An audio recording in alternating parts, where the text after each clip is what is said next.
નમસ્કાર દર્શક મિત્રો, હું છું એસ્ટ્રોલોજર ડૉક્ટર દિલીપભાઈ દવે. આપ સર્વેનું હાર્દિક સ્વાગત છે. ગ્રહોની અસરથી કોઈ પણ પ્રાણી, કોઈ પણ વ્યક્તિ, કોઈ પણ પદાર્થ મુક્ત નથી. ગ્રહોની અસર તમામ જીવ ઉપર થતી હોય છે. હું હંમેશા કહેતો હોઉં છું કે ગ્રહોનો પ્રભાવ પૃથ્વી ઉપર પડતો હોય છે, જેના કારણે અવનવી ઘટનાઓ ઘટતી હોય છે.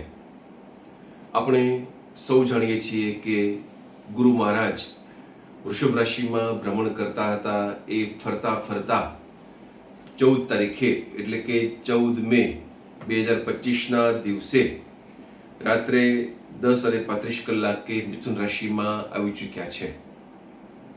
મિથુન રાશિમાં આવવાથી કોને કેવું ફળ મળશે એની વિશે આપણે ચોક્કસ વાત કરીશું, પરંતુ પહેલા ગુરુ મહારાજ વિશે વાત કરીએ તો ગુરુ મહારાજ વ્યક્તિને વિદ્યા આપે છે, ધન આપે છે, જ્ઞાન આપે છે, સમજણ આપે છે, ઉપરાંત વિવેક બુદ્ધિ આપે છે, આત્મવિશ્વાસ આપે છે, ઉદારતા આપે છે, સભ્યતા, નિષ્ઠા, પુત્ર વગેરે આપનારા દેવતા એ ગુરુ મહારાજ છે.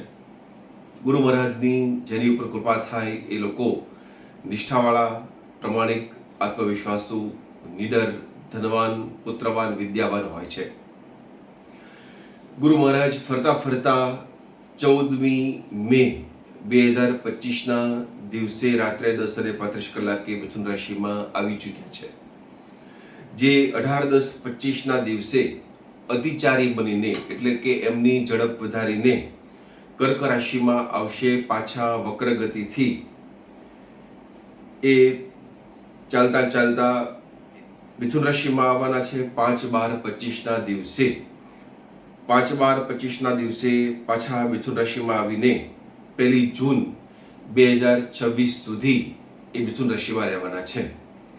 કહેવાનો અર્થ એ કે મિથુન રાશિનું જે ગુરુનું ભ્રમણ છે એ કેવું રહેશે, 12 રાશિને કેવું ફળ આપશે એની વિશે આપણે વાત કરવાના છીએ. તારીખ 2 જૂન 2026 વહેલી સવારે એટલે કે મોડી રાતના 1:48 કર્કમાં આવશે. ગ્રહોની અસરથી કોઈ પણ પદાર્થ, કોઈ પણ વ્યક્તિ મુક્ત નથી. પહેલા જ મેં કહ્યું એમ ગુરુ વિદ્યા, ધન, માન, સન્માન, પદ પ્રતિષ્ઠાના સ્વામી છે, વગેરે આપનારા ગ્રહ દેવતા છે. એ 12 રાશિઓને પ્રભાવિત કરશે.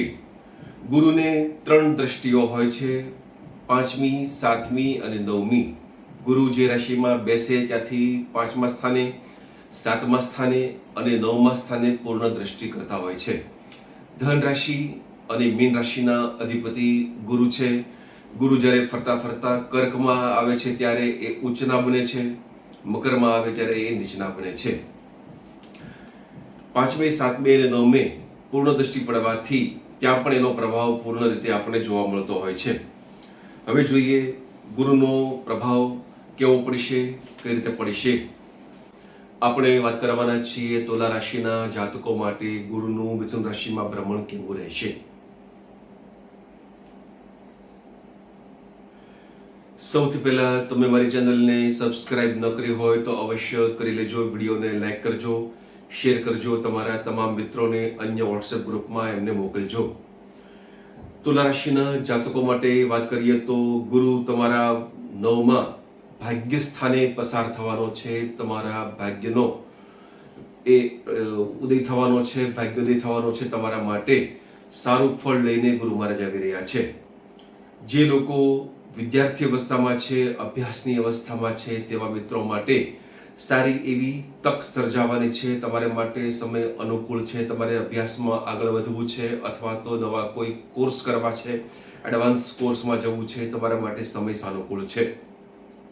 વિદ્યા અને ધન બંને મેળવી શકાય એવી સ્થિતિ નિર્માણ થવાની છે. તુલા રાશિના જાતકો માટે સમય ઘણો બધો સાનુકૂળ રહેવાનો છે.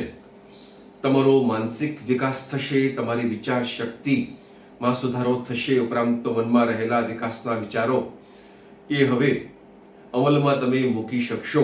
તમારા મનમાં ઘણા સમયથી કોઈ આયોજન થઈ રહ્યું હોય, કોઈ વિકાસના વિચારો તમને આવી રહ્યા હોય તો એનું અમલીકરણ થઈ શકશે.